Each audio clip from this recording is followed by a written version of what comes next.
అంబిక అనుకున్నట్టు తన చేతిలో ఆస్తి మొత్తం వచ్చేస్తుంది. పాపకు పేరు పెడతారు. ఈలోపు ఇక కనకమాలక్ష్మి బాబుని తీసుకొని హైదరాబాద్కి రావాలనుకుంటుంది. కానీ కనకమాలక్ష్మి మాత్రం తన మనసులో ఎలాగైనా సరే నాకంటూ ఒక స్థాయి లేకపోయినా నా కొడుక్కి విహారి గారి నాన్న పేరు పెట్టాను కాబట్టి నా కొడుకుని బాగా చదివించాలి. కానీ ఇక్కడుంటే ఆ చదువు వానికి ఎలా చేయాలో అర్థం కాదు.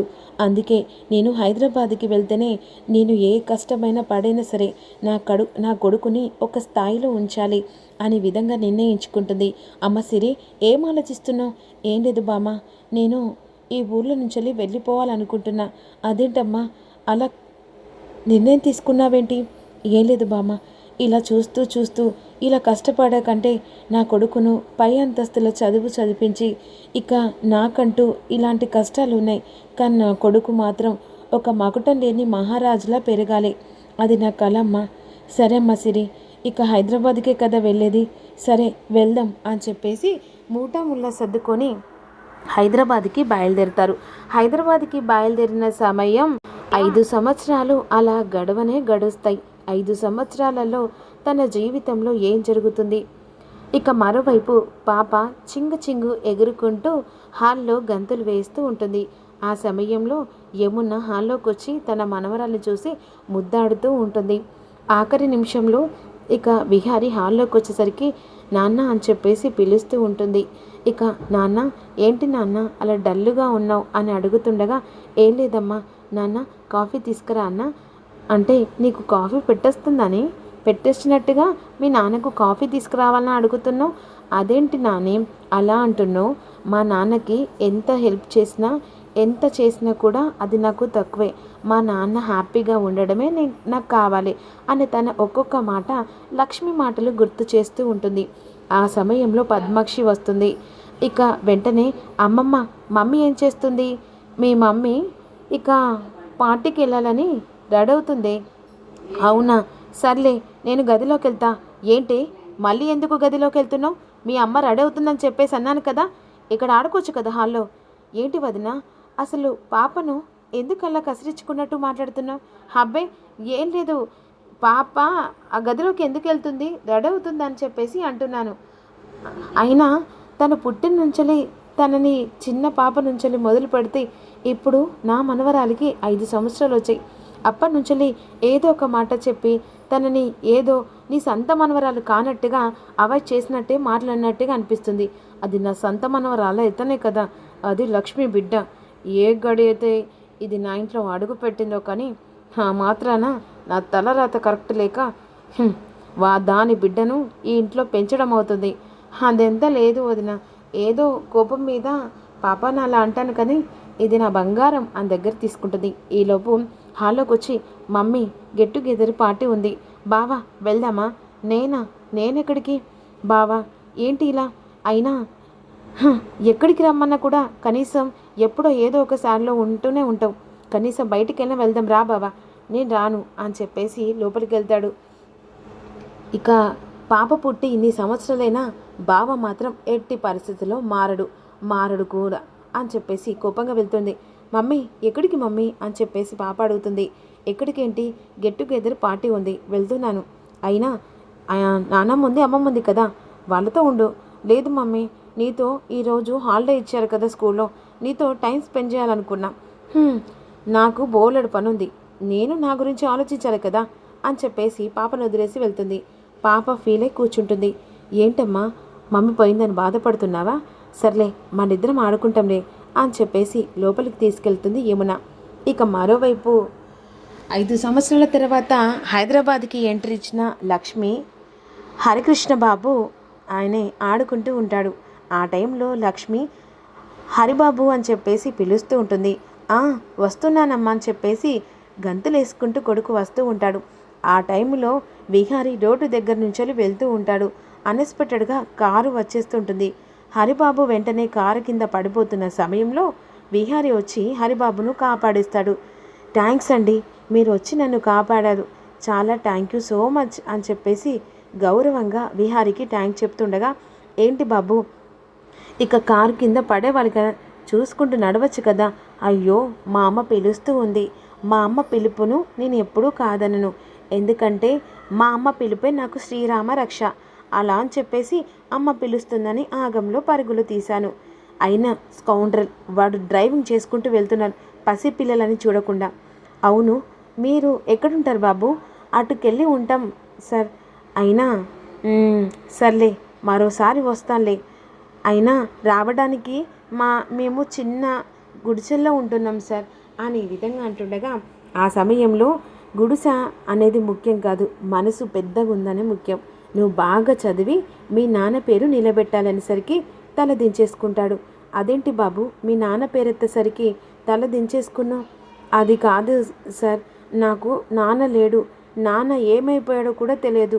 మా అమ్మ చిన్నప్పటి నుంచి కష్టపడి ఇక నన్ను ఇలా సాదుకుంటూ చదివించడానికి ఇక్కడికి వచ్చాం సార్. మేము కొత్తగా వచ్చాం అని ఈ విధంగా అనేసరికి విహారీ చాలా డిసప్పాయింట్ అవుతాడు. అప్పుడు విహారీ అంటూ ఉంటాడు, నువ్వు బాధపడాల్సిన అవసరం లేదు బాబు. ఇక మీ అమ్మ కళ్ళ నెరవేర్చడానికి నువ్వు కష్టపడి చదువుకోవాలి, ఒక స్థాయికి రావాలి. మీ అమ్మ కష్టాన్ని నువ్వు మాత్రమే తీర్చగలవు. ఎందుకంటే నాకు కూడా మా నాన్న లేడు కాబట్టి. అవును బాబు, నీ పేరేంటి అని అంటుండగా, ఏలోపు సార్ మా అమ్మ పిలుస్తుంది అని చెప్పేసి అలా వెళ్తుండగా, నా పేరా సార్, నా పేరు ఇక హరికృష్ణ అని చెప్పేసరికి వెంటనే విహారికి వాళ్ళ నాన్న గుర్తొచ్చేస్తాడు.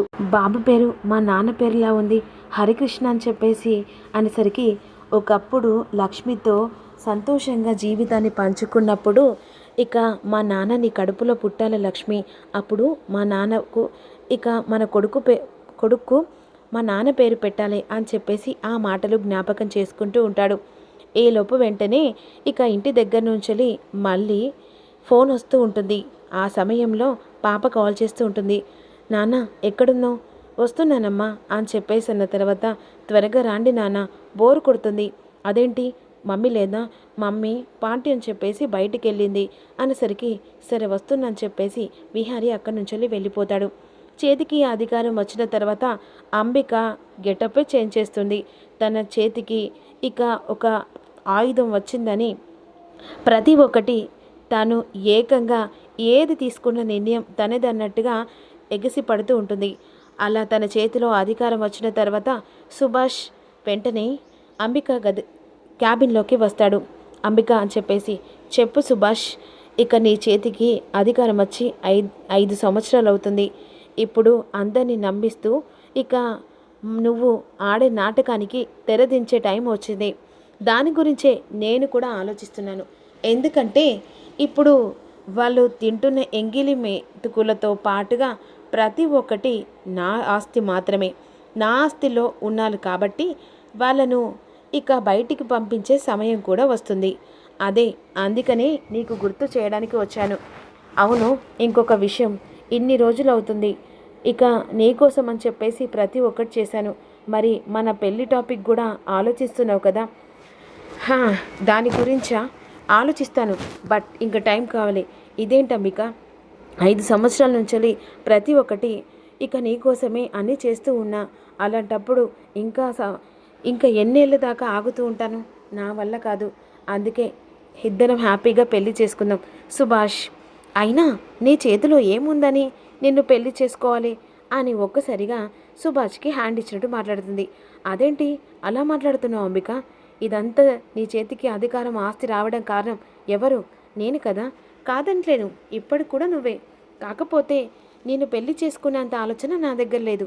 ఎందుకంటే ఇప్పుడు నా చేతిలో పెద్ద బిజినెస్ పరంగా ఆస్తి పరంగా కోట్లకు అధిపతురాల్ని. అలాంటప్పుడు నిన్ను చేసుకుంటే నాకేమొస్తుంది అన్నట్టు ఆలోచిస్తూ ఉన్నాను. అంబిక, నువ్వు అంత మాట అనంత సులువుగా కాదు చెప్తున్నాను కదా.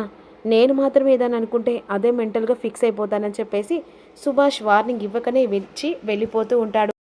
అమ్మ అని చెప్పేసి లక్ష్మి దగ్గరికి ఇక వెంటనే హరికృష్ణ బాబు వస్తాడు. ఏంటి నాన్న, ఇందాక కారు కింద పడిపోతుండగా ఒక పెద్ద సరచి కాపాడరు. దెబ్బలు ఏమైనా తగిలాయా? ఎక్కడైనా తగిలాయా? చూసుకొని రావచ్చు కదా.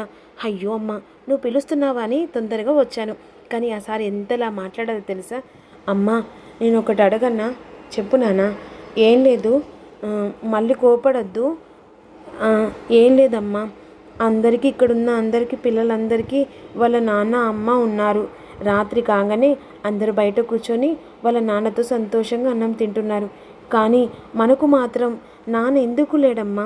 అసలు మా నాన్న ఏమైనట్టు? నిన్ను వదిలేసి వెళ్ళిపోయాడా, లేకపోతే నిన్ను కొట్టి వెళ్ళిపోయాడా? లేదు నాన్న, మీ నాన్న బంగారం.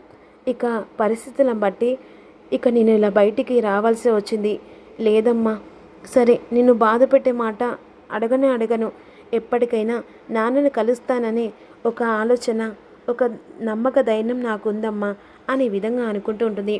ఈలోపు వెంటనే ఇక హాల్లో కూర్చున్న పాప చదువుకుంటుండగా పక్కకి జరిగని చెప్పేసి పద్మాక్షి అంటుంది.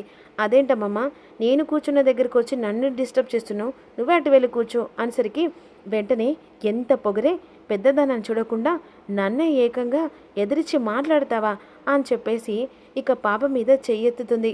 అత్తయ్య అని చెప్పేసి కోపంగా విహారీ అంటాడు. ఇక చిన్న పిల్లల మీద అలా చెయ్యెత్తడానికి అసలు మనిషివేనా అన్నట్టుగా మాట్లాడుతూ ఉంటాడు. మరి ఏం జరుగుతుందో తెలుసుకుందాం.